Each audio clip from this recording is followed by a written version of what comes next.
Graças a Deus. Você trouxe a Bíblia, irmão, nessa noite? Você veio preparado para ouvir a palavra de Deus? Maravilha. Deus é bom, muito bom. Amém? E assim, quando eu preciso ir ao Rio, né? Durante a semana, não vou muito, né? Mas teve reunião de pastores essa semana. E quando eu vou na segunda, já para amanhecer o dia lá. Aí a reunião é terça-feira de manhã e termina meio-dia, meio-dia e meia, até sair lá da igreja de Caxias, né? Conversa com o pastor, conversa com o outro, já é 1h da tarde. Aí você vai para casa, eu fui para casa da minha sogra lá. Aí almoçamos e tal. Quando você volta, pega a estrada, já chega aqui 5h30 da tarde. Aí o dia já foi. Aí na quarta-feira que começa o processo de preparar as mensagens da semana. Aí você já fica tenso, porque quando eu não vou ao Rio, eu já começo a preparar as mensagens na segunda. Perfeito? Aí você fica tenso, porque passa rápido, você tem que resolver outras coisas, vai na rua. Aí tem casais, teve o evento ontem aqui, né, concurso Jovens Talentos, que foi uma benção, por sinal, né?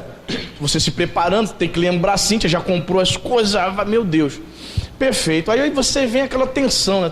Quarta, quinta, perguntando: Senhor, o que a igreja precisa ouvir? O que vamos pregar? É o desafio do pastor semanal, né? 3 mensagens por semana. Fora quando ele tem que pregar em culto de casais, vai pregar em outra igreja, um pastor amigo, etc. Aí me veio à mente, irmãos, algo interessante. Todo mundo já ouviu falar que o 7, número 7, é o número da perfeição. Mas você sabe por quê? É chamado de número da perfeição, número 7. Aí que, né? É aí que a gente começa a pregar. Irmãos, interessante, o número 7, ele aparece nada mais, nada menos do que 422 vezes em toda a Bíblia. Mais de 400 vezes. Então, quando um número ou alguma palavra aparece tantas vezes assim na Bíblia, significa que ela é de suma importância. Perfeito? Mas por que, pastor, que dizem que o 7 é o número da perfeição? A explicação que eu encontrei pesquisando foi essa: que o número 3 na Bíblia é um simbolismo. É símbolo da Santíssima Pai, Filho e Espírito Santo. 4 na Bíblia é símbolo do mundo, talvez em referência aos 4 cantos do mundo, 4 cantos da terra. Então seria o seguinte: 3 mais 4 dá 7. 3, número de Deus, mais 4, que é o número de homem, referência aos moradores desse mundo. 3 mais 4 é igual a 7. Então Deus enviando o seu Filho Jesus, ok? Para o 7, no caso, representaria toda a perfeição do amor de Deus, pelo fato do Senhor Deus ter enviado o seu Filho Jesus ao mundo. Então foi a única explicação que eu, pesquisando, encontrei por que o 7 significa o número da perfeição. Porque 3 mais 4 é igual a 7. 3 número de Deus, 4 é número do homem. Então 7 representa a perfeição do amor de Deus ao entregar seu Filho Jesus. Pesquisando os textos que eu separei aqui para falar sobre o 7 com os irmãos, eu percebi que nem todos os textos, o 7 tem esse significado de perfeição, mas a maioria deles tem. Quando chegar no texto que não tem esse sentido, eu vou, obviamente, comunicar aos irmãos, ok? Então separei aqui 6 textos onde o número 7 aparece, e eu tenho certeza que nós vamos aprender com o Espírito Santo nessa noite, amém? Muito bem. Primeiro texto, abra sua Bíblia, vamos passear aí pelas Escrituras. No Salmo 119, é o maior capítulo da Bíblia, para quem não sabe, né? Salmo 119, Salmo de Davi, versículo 164.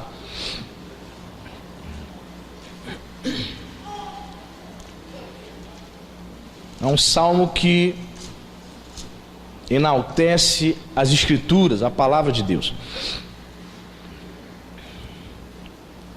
Salmo 119, versículo 100 e...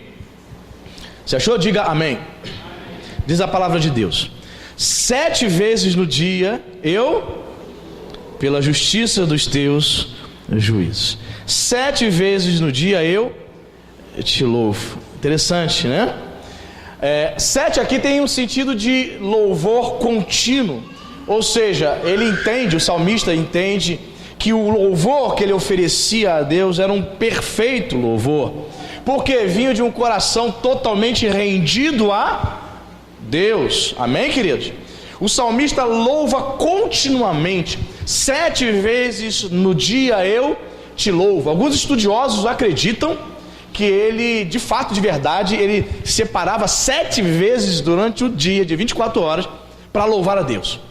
Você é uma pessoa que gosta de louvar a Deus, amém? Amém? Você gosta de louvar a Deus?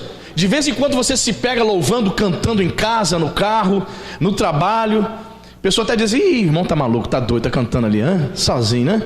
Você gosta de louvar a Deus, irmão? Olha só, Davi louvava a Deus 7 vezes no dia. Por que não 8? Por que não 9? Por que não 10? Talvez, quem sabe, pelo fato do 7 significar realmente perfeição. O louvor dele, Davi entendia que o louvor dele era perfeito. Chegava ao coração de Deus, tocava o coração do Senhor. Por quê? Porque Deus recebe o louvor daquele que se rendeu a Ele, daquele que é lavado e remido pelo sangue. Amém, irmão? Mas existe também um grupo de crentes que não louva a Deus 7 vezes por dia. O que dizer daqueles crentes que só louvam a Deus uma vez a cada 7 dias? Complicado, né, irmão?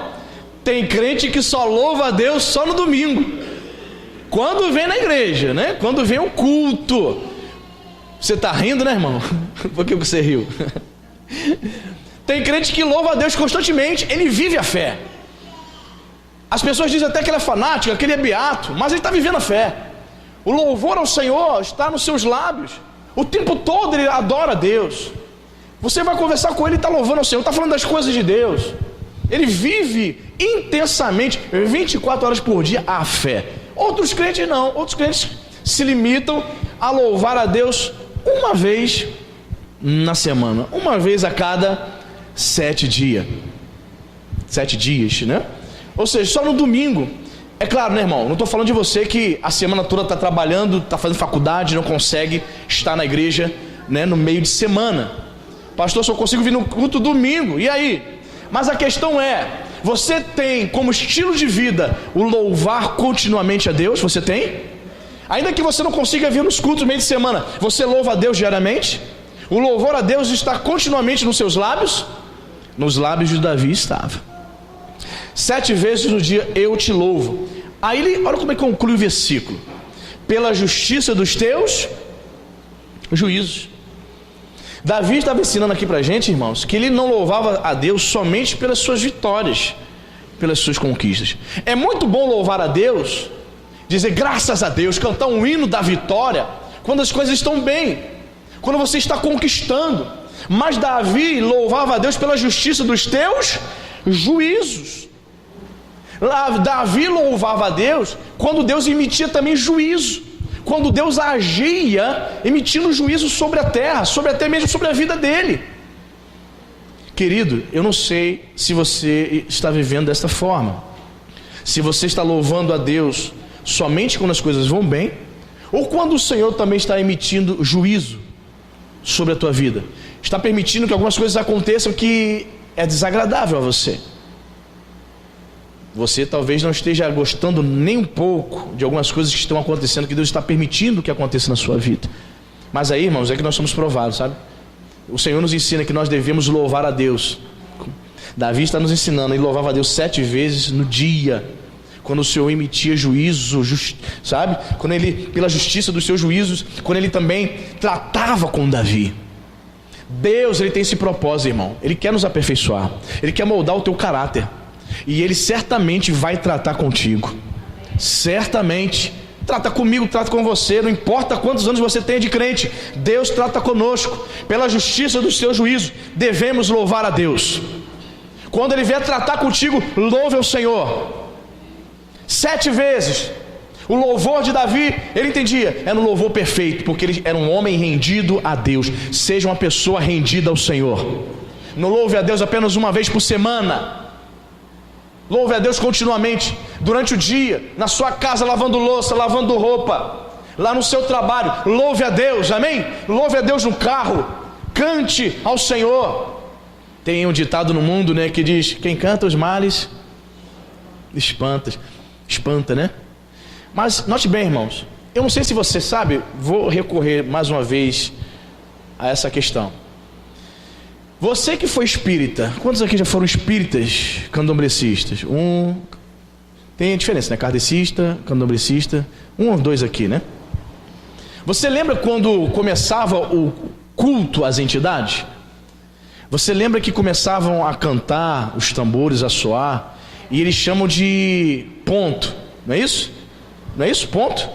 Vamos cantar o ponto. E naquele ponto ali, eles estão invocando a ente.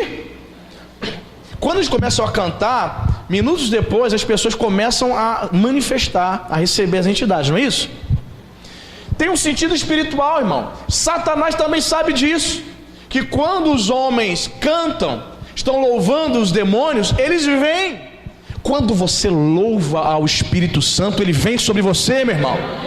Quando você louva a Deus, ele repousa sobre a tua vida. Então louve ao Senhor continuamente, igreja. Louve a Ele. Quando você está louvando, a presença de Deus vem sobre a tua casa, sobre a tua família. Há um ambiente espiritual dentro do teu lar, amém, igreja? Louve. Davi sabia desse segredo. É interessante, né? O diabo também sabe. Então ele ensina os seus servos a fazer a mesma coisa. Mas o povo de Deus está louvando ao Deus vivo. Louve a Deus 7 vezes no dia. Eu te louvo. Provérbios, vamos agora para Provérbios. Depois de Salmos, temos o livro do filho de Davi, Salomão, o homem mais sábio que existiu. Provérbios 24.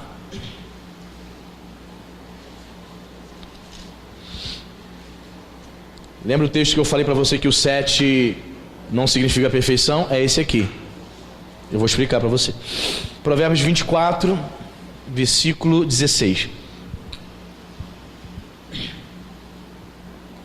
Você achou? Diz a palavra, Provérbios 24, 16. Porque 7 vezes cairá o justo e se levantará, mas os perversos são derribados pela calamidade. Aqui o 7 não tem um sentido de perfeição, tem um sentido de muitas vezes, como se fosse um número redondo, muitas vezes. Ou seja, porque muitas vezes o justo pode cair, mas ele vai se levantar, amém? É interessante que essa palavra aqui, cair, o verbo lá no hebraico, é uma palavra chamada nafal, que significa prostrar-se. Veja o que o texto está dizendo para nós nesta noite. Porque muitas vezes, porque 7 vezes, por muitas vezes, pode o justo ficar prostrado, mas ele vai se levantar, amém, irmão? Sabe quem te levanta? É o Senhor Jesus, amém, igreja? Palavra de Deus para você nessa noite. Talvez você tenha entrado aqui desanimado, sabe? Muito triste, sem vontade de louvar. A tua vontade está agora em casa, debaixo de um cobertor, com sintomas depressivos. Essa era a sua vontade. Mas você veio aqui nesta noite para ouvir essa palavra. Ainda que você caia, Deus vai te levantar, meu irmão. Amém, igreja? Esse cair aqui pode significar cair no pecado? Pode. Pode significar não necessariamente cair em pecado? Pode. Você pode cair muitas vezes no desânimo. É uma coisa que muitas pessoas, muitos crentes estão sendo acometidos. Depressão. É uma coisa séria, né? E você vê quando a pessoa está com depressão no Facebook, quando ela começa a postar aquelas postagens retiradas de páginas de psicólogos, e elas começam a se defender, dizendo assim, como a pessoa se defende? A pessoa está com depressão, ela começa a se defender assim no Facebook. Depressão não é palhaçada. Quem está dizendo que é palhaçada não é coisa séria. Aí começa a botar os links lá para procurar artigos, não é isso? Pois é. Mas eu quero dizer para você, queridos, se você tem sintoma depressivo, você que está aqui, ouve o que eu estou dizendo. Você é uma pessoa que tem sintomas depressivos. Talvez você esteja até mesmo se consultando com um psicólogo, ok, pode ir, sem problema. Mas eu quero dizer para você que antes de surgir a psicologia, os estudos da psicologia, Jesus ele já existia, amém, meu irmão? Charles Spurgeon, que foi um grande pregador inglês do século XIX, os estudiosos dizem, né, os biógrafos dele dizem, ele é conhecido como o príncipe dos pregadores. Depois você procura saber quem foi. Charles Spurgeon, né? Ele sofria de depressão. Foi uma luta, um pastor, um pregador. E ele, num tempo onde não se falava disso, onde não havia estudos a respeito da depressão, ele lutava, ele buscava em Deus vencer a depressão. E conseguiu ser fiel até o fim ao Senhor Jesus, amém? Ele não se entregou. Ele continuou até o fim da vida dele. Ele morreu com pouco mais de 60 anos de idade. Continuou até o fim da vida dele, pregando a palavra de Deus, vivendo o evangelho. Por muitas vezes ele tentava, ele era tentado a cair, a se entregar. Outro também que eu descobri esses dias, que também sofria de ataques depressivos, era Martinho Lutero, um grande reformador. Não sei se você sabe disso. Conta-se que ele estava vivendo um período difícil e ele estava entregue, ele tinha se entregado, ele estava depressivo, não queria sair do quarto. Martinho Lutero, vai vendo, e se entregando. A esposa dele, a ex-freira Catarina Vambora, que era uma freira que se converteu também ao evangelho, casou com ele, já tinha filhos com ele, com Lutero. Ela teve uma ideia. Lutero lá na cama dele, bem, não queria levantar para fazer nada.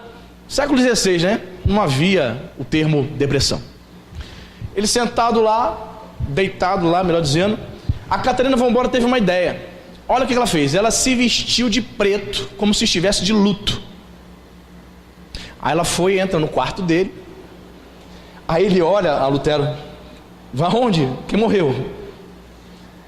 Ela falou assim: Deus morreu. Ele: que isso, mulher? Tá doida? Que blasfêmia é essa? Ele: Deus morreu. Porque a forma como você tem agido nas últimas semanas está passando a impressão e a ideia de que Deus está morto. Eu não te conhecia assim, Lutero. Você é um homem de Deus. Se levanta, não se entregue. Conta a história que na mesma hora ele se levantou da cama, dobrou os joelhos e fez uma oração pedindo perdão a Deus, pediu perdão à esposa dele. Que sabedoria, né, irmão? Puxa. Ele também, muitas vezes, ele era cometido disso. Querido, quero dizer para você, Deus é maior do que qualquer sintoma depressivo, amém, igreja? Ele é poderoso. Ainda que o justo caia, ele vai se levantar para a glória de Deus. Mas os perversos, eles são o quê? Derrubados pela calamidade. Os perversos, ímpios, infelizmente estão perdidos se não houver arrependimento, se não se voltarem para Deus, amém, querido? Se você entrou aqui nessa noite caído, tenha certeza, Ele está te levantando agora. Aleluia. Você crê? Amém. Muito bem. Terceiro texto, vamos voltar um pouco mais, vamos para 1 Reis 19. 1 Reis 19, versículo 18.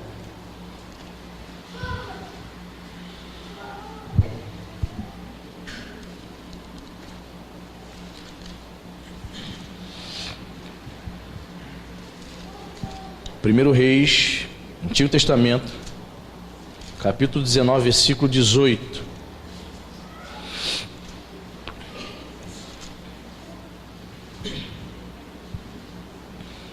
Deus falando para o profeta. Você achou? Diz a palavra de Deus. Deus falando, olha: também conservei em Israel 7.000 todos os joelhos que não se dobraram a Baal, e toda boca que não o beijou. Aleluia. Você conhece essa história aqui? Elias estava vivendo um momento difícil, a nação estava entregue à idolatria, a rainha Jezabel, juntamente com seu marido Acabe, estavam levando a perversidade para aquela nação, estavam perseguindo os homens de Deus. Jezabel perversa havia matado muitos profetas do Senhor, e chega um momento que Deus, trazendo consolação para o profeta, vai dizer: olha, não desanime, fica firme, rapaz. Sabe por quê? Porque eu conservei, eu preservei em Israel 7.000 fiéis.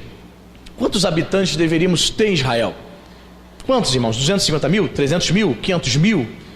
800 mil pessoas? 1 milhão? Não temos esses dados, mas eram muitas pessoas. 7.000 parece ser um pequeno número em comparação a uma grande população. Mas nós aprendemos aqui algumas lições, irmãos.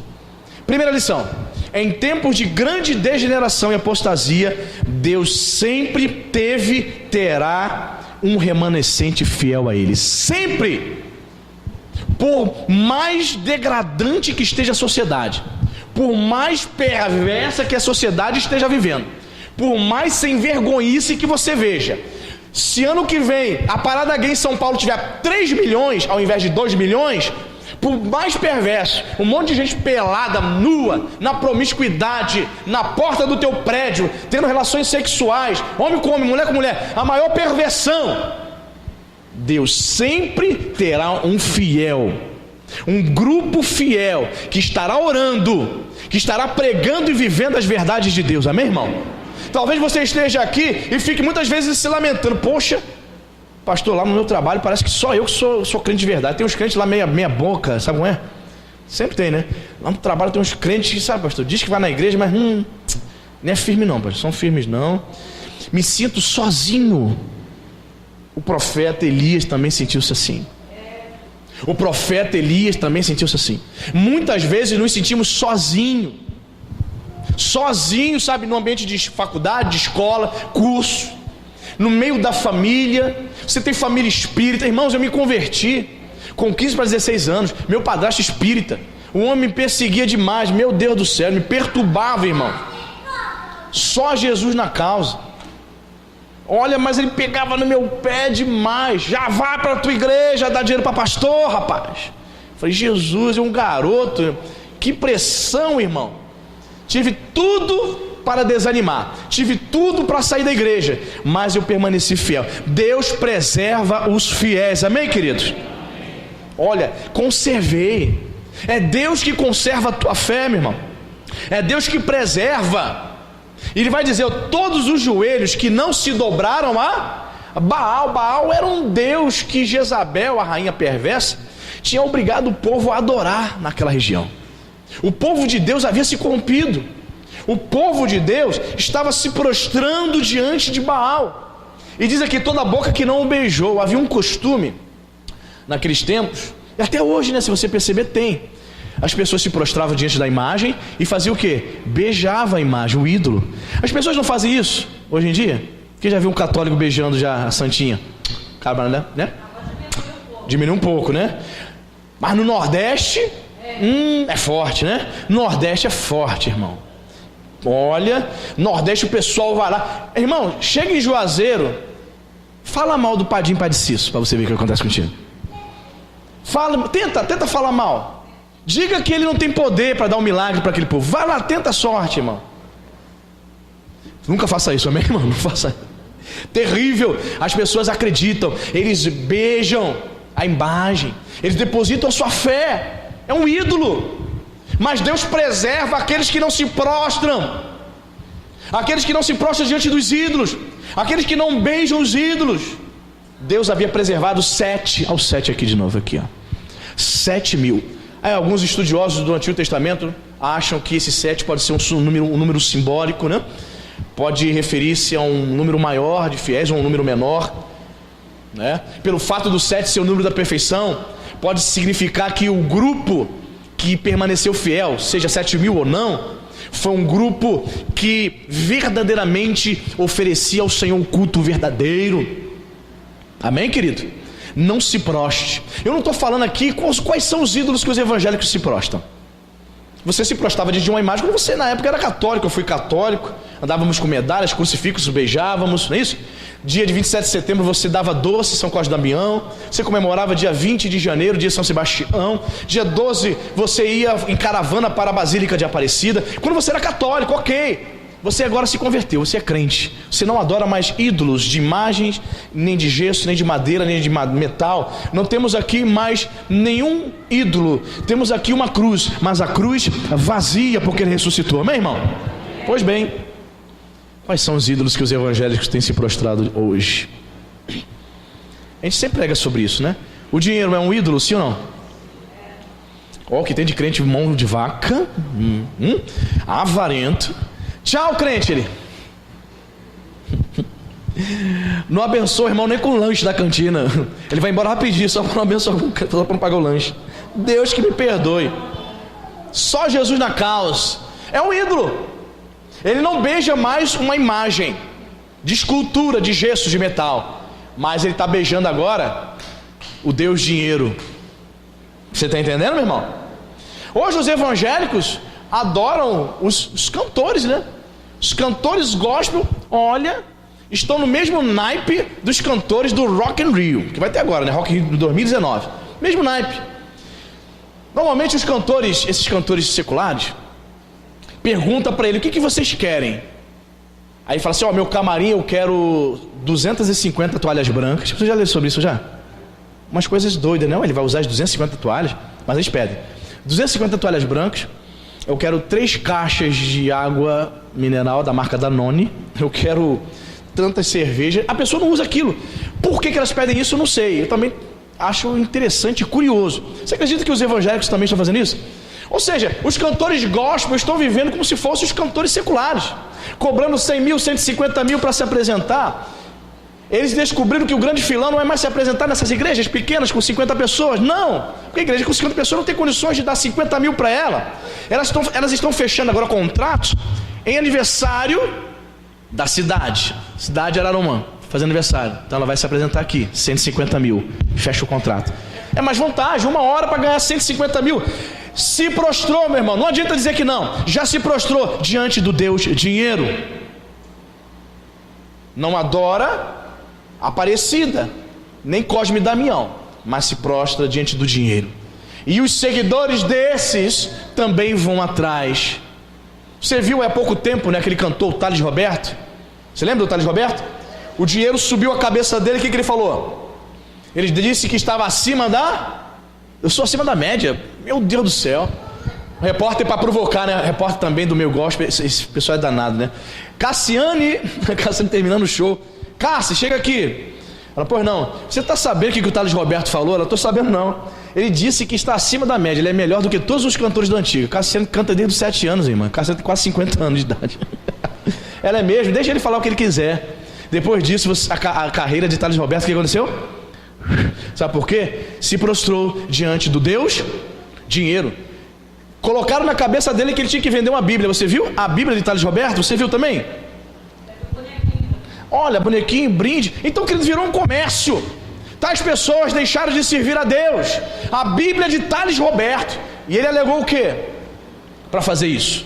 Ele alegou que os jovens que seguem ele vão ler a Bíblia a partir de agora, porque tem a história, a biografia dele dentro da Bíblia. Ah, ele é bonito pra caramba, né, irmão? Percebe? Quando eu percebi que Thales Roberto estava caído, se é que um dia se converteu, né? Se é que um dia esteve em pé. Quando ele foi no Jô Soares, alguns anos atrás, antes dele dar essa declaração que estava acima da média, ele foi no Jô Soares, e a entrevista dele foi pífia. Foi uma entrevista assim ridícula. Não era um cara evangélico que estava sendo entrevistado. Ele ali falou apenas coisas supérfluas, falando do tempo que ele tocava no Skank, né? No grupo lá de Minas, no tempo que ele bebia, o que ele fazia quando ele bebia, ao invés de aproveitar a oportunidade para falar de Jesus para o Jô Soares. Assim como o falecido Nelson Ned, está no YouTube para quem quer ver. Você lembra do Nelson Ned? O pequenininho que cantava como um gigante? Bota lá, Jô Soares entrevista Nelson Ned no YouTube, e você vai ver o que é evangelizar. Foi o único homem que falou por 15 minutos de Jesus, e Jô Soares não falou um ai. E Jô Soares não interrompeu aquele homem falando de Jesus. Que autoridade espiritual, quem já viu? Aqui dali que é uma entrevista, irmão. Entendeu, Marcelo? Você pega a entrevista do Thales, do Jô, e pega a entrevista do Nelson Ned. Aqui dali não foi entrevista, aquilo ali foi um evangelismo. Ele aproveitou a oportunidade e deu testemunho de quem ele estava servindo. E ele na entrevista fala sobre isso. Eu tinha um Deus, Jô. O meu Deus era o dinheiro. Eu cantei em toda a parte da América Latina. Fez mais sucesso que o Roberto Carlos no exterior, Nelson Ned. Você que é novo, você não sabe. O camarada ganhou muito dinheiro. Eu saía com 3, 4 mulheres ao mesmo tempo. Cocaína, droga, uísque. Viajando o mundo todo, melhores hotéis. Ele era escravo do pecado, mas foi liberto pelo sangue do Cordeiro. Amém, igreja? Jesus faz isso. Ele preserva os fiéis. 7.000 permaneceu fiel. Eu conservei. Outras traduções dizem: eu preservei em Israel 7.000. todos os joelhos que não se dobraram e toda a boca que não beijou a Baal. Deus está procurando pessoas que não fiquem prostradas, que não se dobrem diante desse mundo, amém, igreja? Deus está procurando fiel. Você é fiel? Diga amém. Amém. Se você é fiel, então Ele conserva a tua fé, Ele te protege, Ele te preserva. Essas pessoas foram preservadas porque, em primeiro lugar, elas tinham tomado a decisão de não se prostrarem diante daquele ídolo, ainda que suas vidas estivessem em risco. Foram fiéis ao Senhor. Se a sua vida estiver em perigo, você permanece fiel até o fim, irmão? Se alguém chegar e colocar uma arma na sua cabeça, nega Jesus ou morre. Pastor, nem me fala um negócio desse. Jesus Cristo. Muitas pessoas já tiveram em situação semelhante, principalmente em países onde a igreja é perseguida. Eu não sei se você já entra lá no site Igreja Perseguida, o ranking das igrejas mais perseguidas do planeta. Se descobrirem que você está falando de Jesus, que você é um missionário, eles matam você. Sabe onde?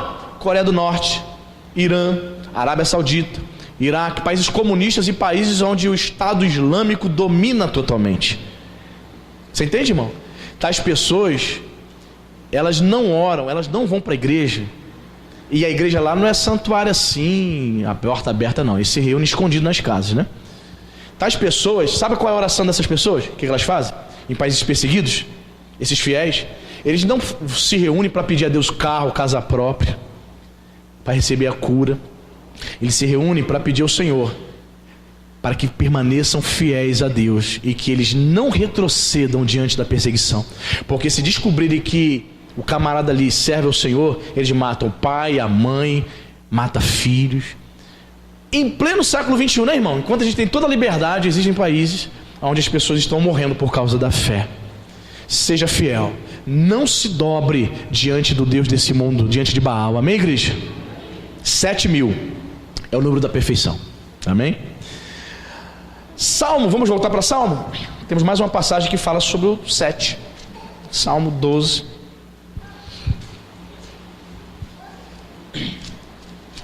Salmo de número 12, versículo 6.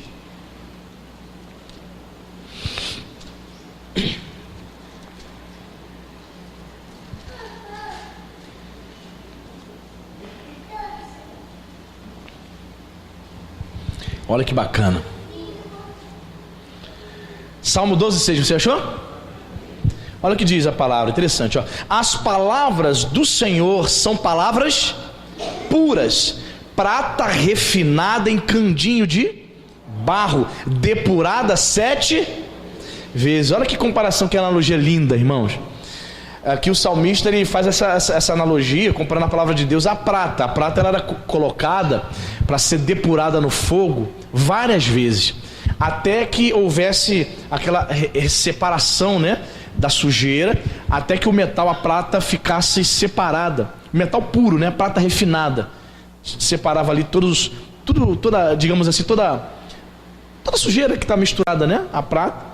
Por passar várias vezes pelo fogo, conseguia-se chegar a este refinamento. A prata ficava depurada. Ele usa essa expressão 7 vezes. As palavras do Senhor. Olha que interessante, eu anotei o seguinte no meu esboço: a palavra de Deus, ela é livre de toda mistura e de erro. Ela é pura. Diz aqui, a palavra do Senhor são palavras puras. Pura. O que significa isso? A palavra de Deus, ela não tem erro. A palavra de Deus é a verdade, irmão. A palavra de Deus, na história da igreja, já passou pelo fogo da perseguição, da crítica, da dúvida filosófica, das descobertas científicas. A igreja católica na Idade Média, em muitas oportunidades, ela mandava queimar a Bíblia. Quem fosse pego com um exemplar das Escrituras era morto na fogueira da Inquisição. Só quem tinha o direito de interpretar, até hoje a gente tem esse entendimento, né?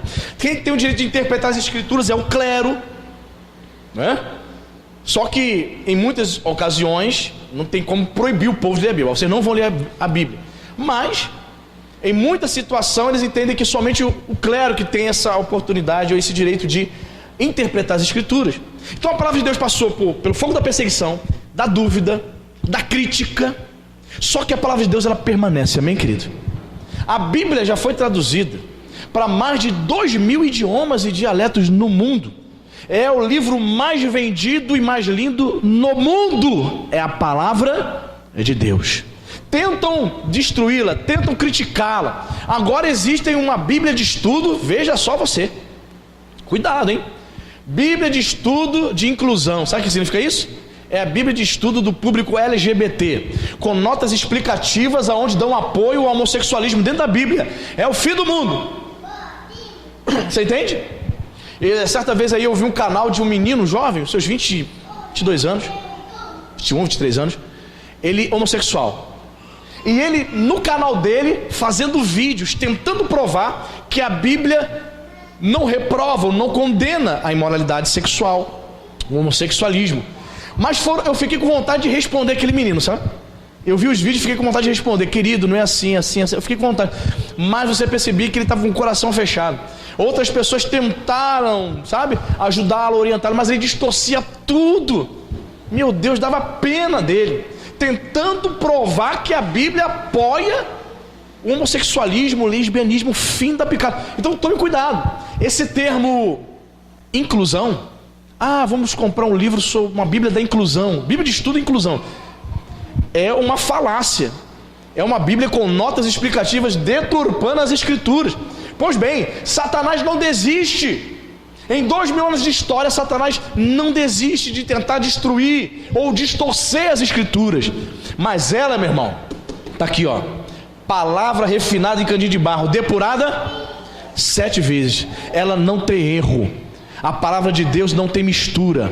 É a palavra que transforma vidas, amém, irmão? Não é a palavra do pastor, é a palavra de Deus que transforma o teu coração, amém, irmão? Porque quando o pastor está pregando, teu coração às vezes fica pulando. Você ouve uma palavra, você fica assim: Jesus, é o Espírito Santo, irmão. É o Espírito Santo falando contigo. O que você tem que fazer e o que você tem que deixar de fazer. Amém, irmão? A palavra de Deus é pura. 7 vezes. Então, o 7 aqui tem o sentido de perfeito. Porque a palavra de Deus é perfeita. Ela é pura, não tem erro. É a palavra do Deus vivo. Não é um livro de filosofia. Não é um tratado científico. É a palavra viva. Jesus mesmo disse: nem só de pão viverá o homem, mas de toda palavra que procede da boca de Deus. Essa é a palavra pura, depurada 7 vezes, amém, irmão? Sem erro, sem mistura. A palavra de Deus é maravilhosa, amém, queridos? Muito bem. Tem mais um texto aí, pastor? Temos.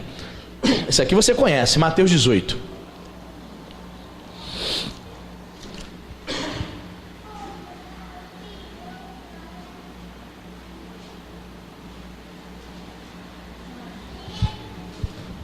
Evangelho de Mateus,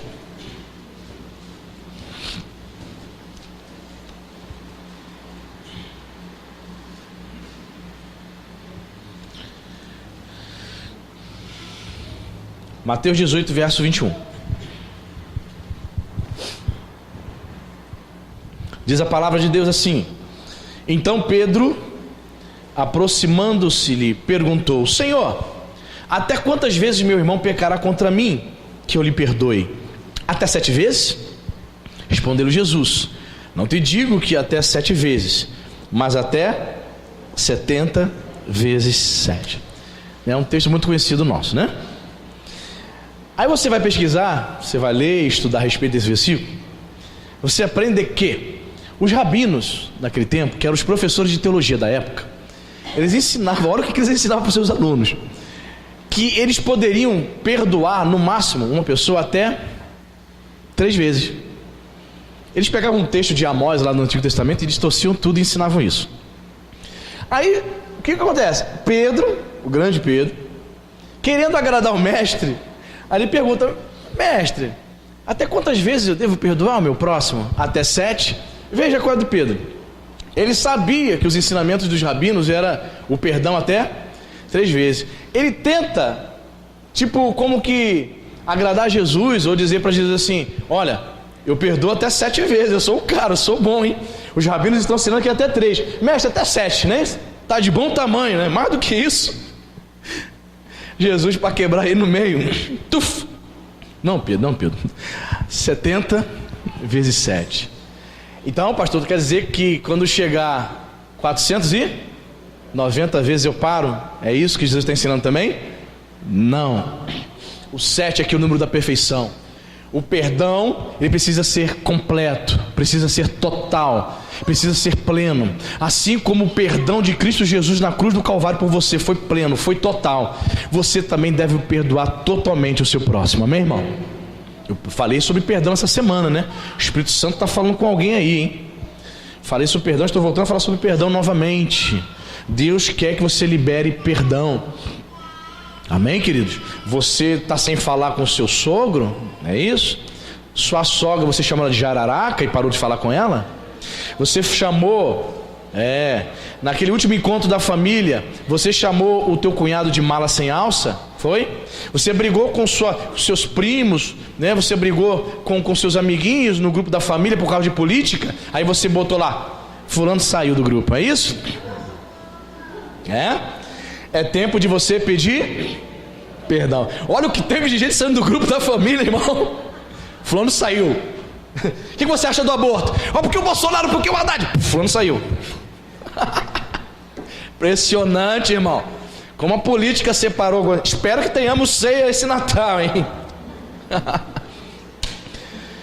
Eu tenho um conhecido, um amigo, podemos dizer que é um amigo, um colega. Conheço ele há mais de 30 anos. Vai fazer 30 anos, aliás, ano que vem. Aí tivemos assim acalorados debates no Facebook. Mas assim, com todo respeito, debates políticos, né? Com ideias, nada de baixaria, né? Sem dúvida. Fomos no meu Facebook, no Facebook dele, ele votou no Ciro. E eu votei, obviamente, no Bolsonaro. O pai dele, a irmã dele e irmão dele, olha só, o pai dele, um senhor de 60 e poucos anos, a irmã dele, seus 32 anos, o irmão dele, seus 35, e eu, nós quatro, olha, botamos uma pilha forte em cima dele, no Facebook, mas só desenvolvendo ideias, falando sobre comunismo, história, ele é fã de história, e tal. Muito bem, teve um momento, no dia da eleição, que ele falou assim, desisto, vocês venceram, o mundo vai acabar mesmo quando o Bolsonaro assumir, estou preparando eu e minha família para uma tragédia maior, cheio de vitimismo, eu ria dessa. Eu falei, para Felipe. Ele tem assistido minhas pregações. Tomara que ele assista essa. Eu falei, para Felipe, fala com isso, filho. Deixa de ser vitimista, rapaz. Eu falei, segue o teu pai que vai votar no Bolsonaro. Ele, não, o mundo vai acabar e tal. Aí, irmão, acabaram as eleições. Aí passou uma semana, 10 dias, né? A poeira baixou. Eu percebi que ele me excluiu do Facebook, irmão. Falei, meu Deus, irmão, meu coração ficou tenso. Falei, não, sou um servo de Deus, isso não vai ficar assim não. Fui lá pro Facebook dele, falei, meu amado. Falei assim, Felipe, olha só, percebi, notei que o querido me excluiu do Facebook. Tive essa noção, eu percebi isso. Mas eu quero aqui pedir perdão a você se em algum momento eu defendi o meu candidato com muito entusiasmo. Eu entendo que ele é católico, né, da Renovação Carismática. Eu falei, entendo que religião, tão pouco política, pode desfazer uma amizade de 30 anos como a nossa. Te amo. Ainda botei uma gif lá, o pessoal dançando, somos amigos eternamente, tá? Aí ele foi e me respondeu, opa, estamos aí, não, tá tudo bem, tudo certo, não está tudo certo. Falei, ainda bem. Me perdoa. Mas assim, quando eu percebi isso, assim, meu coração ficou tenso. Falei, não pode ficar. Eu vou lá pedir perdão. Talvez, a gente assim botou uma pilha forte, eu, o pai dele, a família dele, a gente brincando, né, ali, mas colocando argumentos embasados na história, na filosofia. Mas é assim, às vezes a pessoa leva por corar. Então é momento de pedir perdão. Você já pediu perdão pessoal do grupo lá da família, já? Lá do Facebook? Um monte de gente te excluiu? Já, meu irmão? Perdoe 70 vezes 7. O perfeito perdão de Cristo na cruz por nós é exemplo para você perdoar o teu irmão. Aí Pedro vem tudo bonitinho, cheio de gracinha, né? Até 70 vezes 7, mestre. Até 7 vezes, né? Até 7. Jesus não, 70 vezes 7. Ele joga 7. Ele sabia que o ensinamento era até 3 vezes. Ele jogou 7 porque ele estava esperando o que de Jesus? O que ele estava esperando? Ele estava esperando um elogio. Poxa, Pedro, parabéns, é isso mesmo. O pessoal está ensinando 3 aí. Vamos aplaudir Pedro, vamos aplaudir 7. Que maravilha. Ele veio todo cheio de gracinha, Jesus. Tu cortou ele. Não, Pedro, você ainda está aquém. Você precisa perdoar 70 vezes 7. Sempre. Porque Deus é Deus de misericórdia. Ele te perdoa sempre, amém, querido? Se você errar agora, você pede perdão, Ele te perdoa. Se você errar amanhã, você pede perdão, Ele te perdoa. Então perdoe o próximo sempre. Amém, igreja? Sai daqui e se reconcilia com essa pessoa. Vá lá, solicita amizade de novo com ela no Facebook. Amém, igreja? Amém. E para nós podermos orar, último texto aqui, abra em Deuteronômio 28.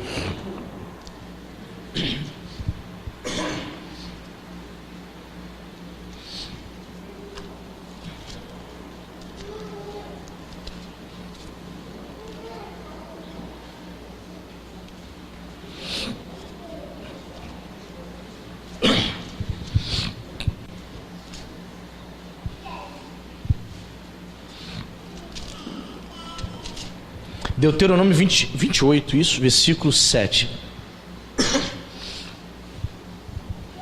Palavra de Deus para nós, hein? Você achou? O Senhor fará que sejam derrotados na tua presença os inimigos que se levantarem contra ti. Por um caminho sairão contra ti, mas por 7 caminhos fugirão da tua. Bendito seja o nome do Senhor, amém, irmão? Os inimigos serão derrotados. Diz o texto que eles serão derrotados na nossa presença. Os inimigos que se levantam contra os filhos de Deus, eles vão fugir por 7 caminhos. 7 caminhos aqui significa que a derrota do teu inimigo vai ser perfeita, vai ser total, vai ser completa, amém, igreja? Creia nisso. Qual é o inimigo que tem se levantado contra você? Creia que Deus vai derrotá-lo na tua presença, diante de você. Você vai ver o teu inimigo cair por terra. É uma enfermidade? Creia que você pode ser curado em nome de Jesus. É uma adversidade financeira? Deus pode erguer as tuas finanças novamente. É a tua família, o teu casamento que está falido? Creia que os teus inimigos serão derrotados, eles vão fugir da tua presença por 7 caminhos. A derrota vai ser perfeita, a derrota vai ser total em nome de Jesus. Eles vão fugir de você, vão ser derrotados diante de você. Não é porque você é muito legal, você é muito bom, você é inteligente, não. É porque o Deus que você serve é o Deus maior. Não há outro Deus semelhante a Ele, amém, querido? O Deus todo-poderoso, Criador dos céus e da terra, é o Deus da Bíblia, é esse Deus que nós pregamos, que enviou seu Filho Jesus, morreu, mas ressuscitou, está vivo, assentado à destra de Deus Pai. Bendito seja o nome do Senhor, amém, querido? Aplauda o nome de Jesus, aleluia! Todos os inimigos vão fugir por 7 caminhos. Aleluia. Fique de pé, vamos invocar o nome do Senhor. Segura na mão do teu irmão aí, meu querido. Qual é o teu inimigo? Vamos orar. Em nome de Jesus, feche seus olhos. Senhor Deus e Pai, meu Pai, nós levantamos um clamor nessa noite, Pai. Levantamos a nossa oração, porque cremos, meu Pai, que ainda que o justo caia, meu Pai, 7 vezes, é o Senhor que nos levanta, aleluia. Meu Pai, alguém, Senhor, talvez tenha entrado aqui nesta noite caído, levanta ela agora pelo teu poder, em nome de Jesus. Se alguém caiu aqui em pecado, restaura a fé do meu irmão, restaura, Senhor, a vida espiritual desta mulher, ó Pai. Senhor, em nome de Jesus, meu Pai, talvez o inimigo, Satanás, esteja tentando destruir essa família, esteja tentando destruir, meu Pai, esse casamento. esteja, meu Pai, tentando colocar uma enfermidade, meu Deus, em nome de Jesus, que este inimigo, ele venha fugir por 7 caminhos, em nome de Jesus Cristo, que a derrota dos nossos inimigos seja perfeita, seja completa, seja total, em nome de Jesus. Sim, meu Pai, nós cremos no milagre. Talvez, meu Senhor, esta minha irmã, este meu querido irmão, já não acredite mais, Senhor, que um milagre possa acontecer na sua vida, mas o Senhor está presente aqui neste lugar.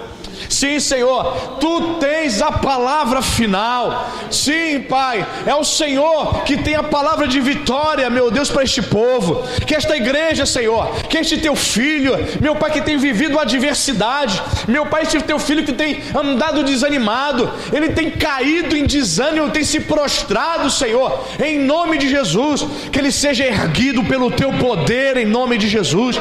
Que o Teu Espírito Santo levante ele, que o Teu Espírito Santo restaure essa família, que o Teu Espírito restaure este casamento, em nome de Jesus.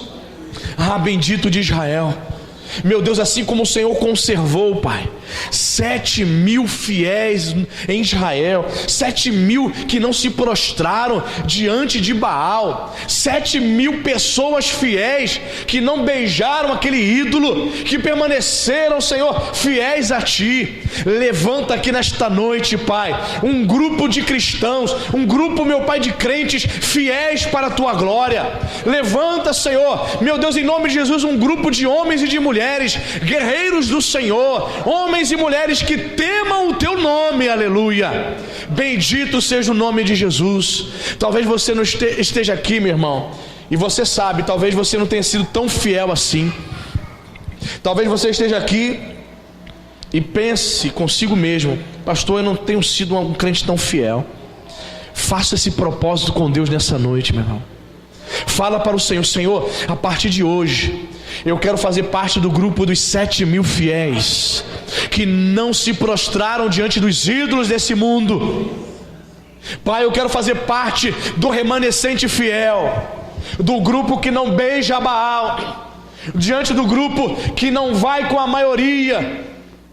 Oh, bendito seja o nome do Senhor. Que o caído seja erguido, se levante, e que todos os nossos inimigos, por 7 caminhos, venham bater em retirada agora. Toda opressão, em nome de Jesus, bata em retirada agora. Espíritos contrários, espíritos malignos, em nome de Jesus, bata em retirada da vida dessa pessoa agora, em nome de Jesus. Abençoe, Pai, este povo. Abençoe, meu Pai, que os nossos inimigos sejam derrotados diante da nossa presença, para que o nome do Senhor seja eternamente glorificado. Se você crê, meu amado, diga assim comigo: Senhor Jesus, eu creio que nessa noite o Senhor me levanta. Eu creio que nessa noite os meus inimigos batem retirada por 7 caminhos. Eu creio que a minha vitória é total, é completa, para a honra e para a glória do nome de Jesus Cristo. Você que crê, aplauda o nome do Senhor, aleluia, glória a Deus. Bendito seja o nome de Jesus. Deus é fiel. Bendito seja o nome de Jesus. E já fugiu, amém? Os 7 caminhos. Caiu 7 vezes, Ele te levanta sempre para a glória de Deus.